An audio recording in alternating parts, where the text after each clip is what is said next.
मैं आप सब युवाओं से, जो भी पढ़ते हैं, उनसे आह्वान करना चाहूंगा कि हमारे यहाँ सबसे ज्यादा रीट में अपन अप्लाई करते हैं। मैं कहना चाहता हूँ कि पॉलिटिकली में बैचलर साहब के नेतृत्व में हम एमपी समाज लड़ भी लेंगे तो ज्यादा से ज्यादा देखो एस्टेब्लिश लोगों को जगह खाली करवाने में बहुत बड़ी लड़ाई है। आपने देखा होगा लड़ाई कितनी खतरनाक है।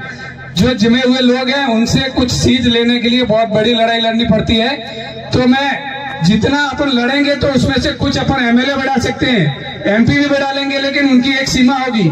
लेकिन अगर आप पढ़ोगे तो शिक्षा में जितने ज्यादा आरएएस निकलोगे तो शिक्षा का महत्व समझो आप। एक आरएएस अगर एसडीएम आपके सासुर में होगा तो आपको एमएलए की जरूरत नहीं है। एक कलेक्टर अगर जिले में होगा तो आपको एमपी की जरूरत नहीं है।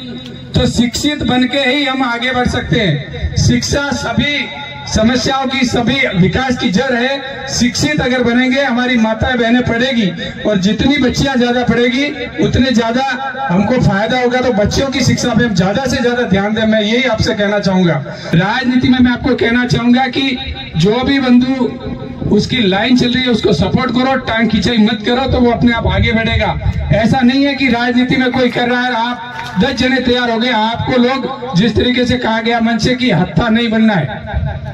जिसकी लाइन चल रही है, जो काम कर रहा है, 36 कौम को लेके चल रहा है। और मैं एक चीज और कह देता हूँ, पॉलिटिकल में कड़वा सत्य है, आप 36 कौम से मिलके चलोगे तो ही पॉलिटिक्स में आगे बढ़ोगे। एक समाज से कोई टिकट लाने से भी नहीं जीत सकता है और उसके लिए आपको त्याग करना पड़ेगा।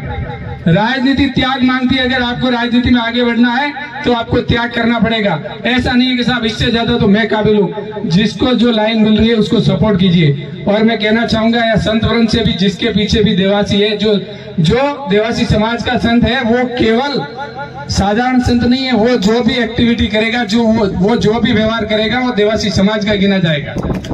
मैं अगर हूं तो मैं देवासी समाज का चेयरमैन था, तो अगर मैंने आपको कहीं नीचे नहीं देखने दिया, किसी ने आपको आकर के ओढ़ नहीं दिया कि आपके चेयरमैन साहब ऐसे हैं वैसे हैं, तो मैंने चिंता आपकी करी। मेरी कोई भी व्यक्ति अगर राजनेता भी बनता है, एमएलए भी बनता है, तो वो व्यक्ति नहीं होता, वो समाज काम नहीं जानता कि सावलाराम देवासी है। वो कहेंगे कि वो रबारी चेयरमैन बना था, उसने वहाँ भ्रष्टाचार किया, उसने वो काम नहीं किया, वो फेल हो गया। और अगर मैं काम करूंगा तो आपको कहेंगे कि वास्तव में वो देवासी था। लेकिन पहले लोग बात करते थे कि यार देवासियों से राज थोड़ा ही होता है, लेकिन हमने करके भी बताया, वो चीज भी अब है नहीं। जो उच्च शिक्षा की बात करें, हायर एजुकेशन में हम अभी भी बहुत पिछड़े हैं। मैं शिक्षा का क्या महत्व है उसके बारे में हमको कृतज्ञ होना चाहिए। श्रद्धेय बैचलर साहब का, कर्नल किरोड़ी सिंह जी बैचलर का, कि आज से आरक्षण मिलने से पहले हमारे यहाँ कितने कर्मचारी थे और आज कितने कर्मचारी है। हम सब के लिए बहुत गर्व की बात है कि हमको लड़ना सिखाया। और हम सब यहाँ पर चूंकि रूढ़ाराम जी, त्रिकमाराम जी और ऐसे ऐसे बुद्धिजीवी हमारे अफसर भी हैं, डॉक्टर साहब भी हैं, लेकिन जब हम विश्लेषण करने जाते हैं तो अभी भी हमारी बहुत सारी कमियां हैं। मैं शुरू करूंगा, देश आजाद हुआ तब से।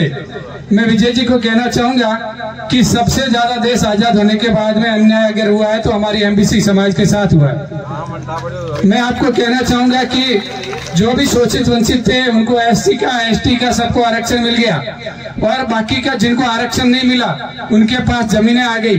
जो जमीन वो खेती करते थे वो जमीन उनके नाम पे चढ़ गई। मैं कहता हूं कि एमबीसी समाज को क्या मिला, जो पशुपालक समाज था उसको क्या मिला? कुछ भी नहीं मिला। और इसकी सबसे बड़ी कमजोरी हमारी शिक्षा थी। जो लोग आज से 100 साल पहले पढ़ना शुरू कर दिया वो समाज आज कहीं से कहीं पहुंच गए।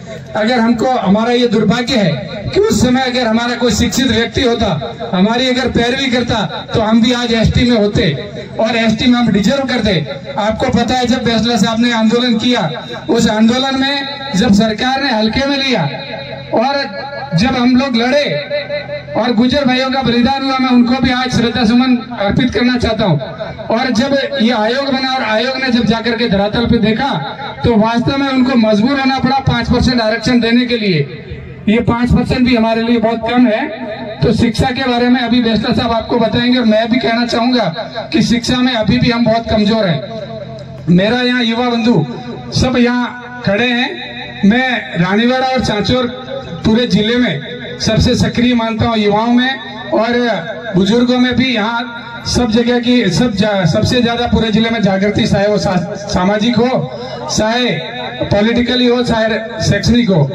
और सामाजिक जन जागरण के बारे में भी अभी रोडाराम जी ने कहा कि नशा, अफीम और भी समाज में जो बुराइयां हैं, जैसे दहेज प्रथा अपने में है नहीं, लेकिन धीरे धीरे हो जाएगी। अगर अपन ने ध्यान नहीं दिया तो धीरे धीरे हो जाएगी। इसी तरीके से व्यापार, मैं अपने समाज को कोई कम करके नहीं आंकना चाहता हूं, लेकिन फिर भी दूसरे समाजों को देखते हैं तो अपन काफी पीछे हैं। दूसरी समाज अपने से कई गुना आगे है। अब दूसरी चीज, चूंकि समय की कमी है, मेरे पास कहने के लिए खूब सारी चीजें हैं, लेकिन मैं शॉर्ट में आपको बताना चाहूंगा कि पॉलिटिकली एजुकेट आप और हम सबको होना पड़ेगा। पॉलिटिकली एजुकेट में रोडाराम जी सेवरा में बैठे थे, मैंने कहा गुरु पॉलिटिकली एजुकेट अपने को होना पड़ेगा। और कुछ चीजें हमारी मजबूरियां हैं राजनेताओं की, जो हम मंच से नहीं बोल सकते हैं। अगर हमने मंच से एक चीज बोल दी तो अमर हो जाती है, सोशल मीडिया में आ जाती है, लोग कहेंगे। कोई जरूरी नहीं है कि यहाँ सारे अपनी बातें। तो उसके लिए पॉलिटिकली एजुकेट होने के लिए आपको छोटी छोटी नुक्कड़ सभाएं, जिस तरीके से आपने कहा कि अपने यहाँ कोई मौका होता है, कोई प्रतिष्ठा होती है, उसमें आपको पॉलिटिकली एजुकेट हम सबको होना पड़ेगा। मैं नहीं मानता कि मैं भी सर्वगुण संपन्न हूँ। सबको सीखने को, जब तक इंसान जीता है तब तक सीखने को मिलता है, लेकिन हमारे को पॉलिटिकली एजुकेट होना पड़ेगा। जिस तरीके से आप यहाँ देख करके जो दूसरी समाजों में अच्छी चीजें हैं उनको आपको ग्रहण करना पड़ेगा। और यूनिटी जो है, जो वो सबसे बड़ी इंपॉर्टेंट चीज है।